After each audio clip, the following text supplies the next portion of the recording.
Kabayan, pag nag-abroad ka, sasampalin ka ng hirap ng buhay na akala mo dati pa chill-chill lang. Marirealize mo na yung salitang hindi pinupulot ng pera na dati naririnig mo lang sa mga magulang mo. Marirealize mo na wala kang dapat pagkatiwalaan dito, kundi sarili mo. Marirealize mo na ang 5 oras na tulog ay sapat na para may paglaban ng isang araw na pagtatrabaho. At matututo kang pahalaga ng bawat sentimong sinasahod mo. Matututo kang magtiis at magpasensya kahit minsan ikaw ang nasa tama.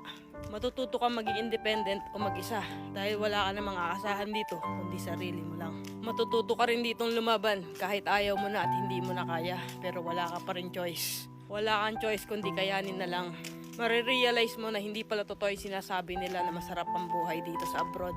Kasi pag nandito ka na, masasabi mo na lang talaga sa sarili mo na ang hirap pala. At totoo din yung sinasabi nilang lahat na nasa abroad ang pera pero wala dito ang saya. Kaya sa mga nagbabalak mag-abroad dyan, patibayan ng loob dito at bawal ang mahina, bawal ang sumuko. Kasi dito mo mararanasan ang realidad ng buhay kung saan patatagan ng loob ang labanan.